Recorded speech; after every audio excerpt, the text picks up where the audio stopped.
Salut, c'est Romaric. Dans cette vidéo, je voulais te faire part de deux réflexions que j'ai concernant euh, à propos des gens qui vont vivre, les grands changements qui vont arriver dans les prochaines décennies.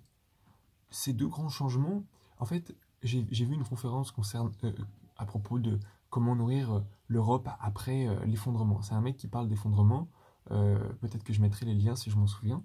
Et en fait, dans sa conférence, moi qui étais inquiet du réchauffement climatique, etc., je me rends compte qu'en fait, il y a un truc qui nous menace encore plus rapidement ou conjointement, parallèlement, c'est l'épuisement du pétrole en fait.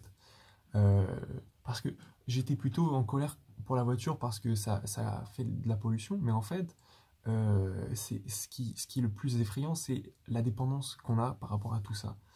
Et dans les deux réflexions que j'ai, que je me suis faites, euh, c'est j'étais avec des personnes d'un certain âge et qui ont vécu euh, soit la fin de la Seconde Guerre mondiale, soit les décennies qui ont suivi.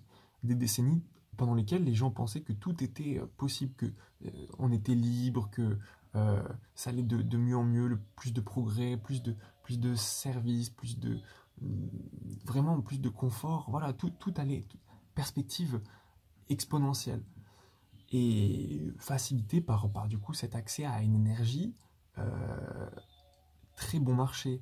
Euh, mais pour nous, moi j'ai 23 ans, euh, pour nous qui en fait nous tenons au sommet de ce système pétrole euh, et qui nous apprêtons à redescendre tout doucement dans un monde sans pétrole avec du coup quelle énergie. En fait ça pose plein de questions, mais il y a quand même une perspective d'avoir moins de choses. Il est évident que on va tous perdre matériellement, euh, à moins peu de gens, enfin, à moins qu'il y ait une nouvelle énergie fabuleuse qui arrive d'ici 10-20 ans, mais le, le pétrole va être toujours de plus en plus cher. Et, et comment la société va réagir en fonction, bah, peut-être moins de transport, moins d'interconnexion, ça va être très local, tout va se, voilà, il y avait une phase d'expansion. Et puis tout d'un coup, euh, on se prépare quand même matériellement à aller vers quelque chose de beaucoup plus humble. Et ce changement, bon, alors voilà, je suppose qu'il y a beaucoup de personnes. Moi-même, je suis effrayé de ce qui pourrait se passer, mais aussi c'est une invitation à imaginer beaucoup de solutions. Donc c'est sûrement pas quelque chose de fondamentalement voilà, angoissant. Par contre, euh, je pense que nos valeurs risque de changer en fait nos priorités. Je pense que la génération, pas les générations, enfin je vais pas dire la génération, mais les gens qui ont vécu, dans les décennies qui suivaient la guerre, euh, pendant ce qu'on appelle les 30 glorieuses, ça allait très vite. C'était voilà, le progrès sans fin, la croissance sans fin. Et bon, après, il y a d'autres raisons qui ont commencé à être le pétrole dans les années 70, mais c'est pas à cette époque ce qui a ralenti les 30 glorieuses. Mais bon, ces personnes pensaient que, enfin, je suppose, c'était plus limite, on n'avait plus besoin de, de- d'autant dépenser d'efforts. Voilà, tout devenait à portée de main. Et je pense que, bon, pour ces personnes, ça va être un peu difficile, je pense, de changer ou pas, parce que peut-être que déjà les valeurs amorcées par cette expansion qui sont, voilà, je pense, beaucoup de liberté individuelle, euh, beaucoup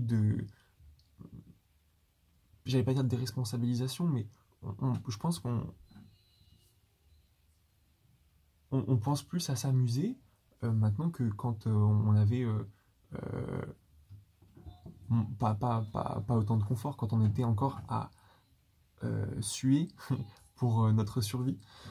Euh, bon, après, on suit toujours hein, pour notre survie, mais de manière différente. Sauf que on a tout de même des lois qui protègent les travailleurs, donc ça évite de se retrouver dans des situations où euh, t'es en crise, tu n'as pas de temps pour penser à ta famille, tes amis, etc.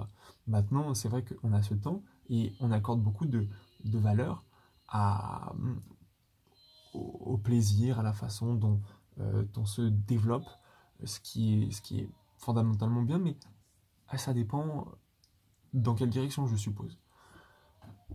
Se développer pour être un grand prédateur, je pense que c'est desservir, c'est se desservir soi et c'est desservir l'ensemble dans lequel on vit. Dans un monde qui moderne, où on réfléchit plus comme des tribus, des individus qui sont en guerre. Bref, la deuxième réflexion, ouais, avant d'aborder la deuxième réflexion, j'étais dans les valeurs, parce que la deuxième réflexion, en fait, c'est à propos de Frédéric Delavier, qui parle souvent, en tout cas, enfin parlait souvent, euh, de comment le climat, les conditions caloriques influencent le comportement, etc. Euh, du coup, sachant qu'il va y avoir un réchauffement climatique, je suppose que nos caractères vont changer en fonction du changement du climat dans lequel on se trouve. Je ne sais pas à quelle échéance, mais je me dis que nécessairement, euh, si tu passes plus de temps dehors, alors qu'avant il faisait plus froid, je pense que ça va changer tout le monde en fait. Parce que le temps que tu passes à l'intérieur n'est sûrement pas le même que celui que tu passes. Bref. Donc, les activités, c'est par les activités, je pense, qu'il faut réfléchir. C'est-à-dire que quand tu es à l'intérieur, tu vas privilégier des activités calmes. Si tu es avec d'autres personnes, tu vas devoir sans doute faire plus attention à la cohésion du groupe. Alors que quand tu as beaucoup plus d'espace, selon ton caractère, bien sûr, je pense que quand tu peux aller dehors, quand tu peux, même c'est une question d'alimentation, parce qu'on va pas manger les mêmes choses. Bref, tellement de facteurs vont changer que nécessairement le comportement des populations vont changer. Je pense que ça s'est toujours passé comme ça. Je sais pas comment ça se passe vraiment quand quelqu'un est un expatrié, qu'il change d'endroit. Est-ce qu'il change de comportement? Est-ce qu'il faut attendre X générations? Est-ce que ça se croise? Est-ce qu'on est euh,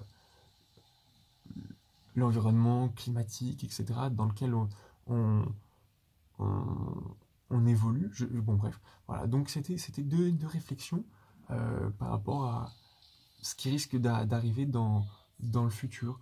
Donc, quelle perspective pour cette décroissance et quelle,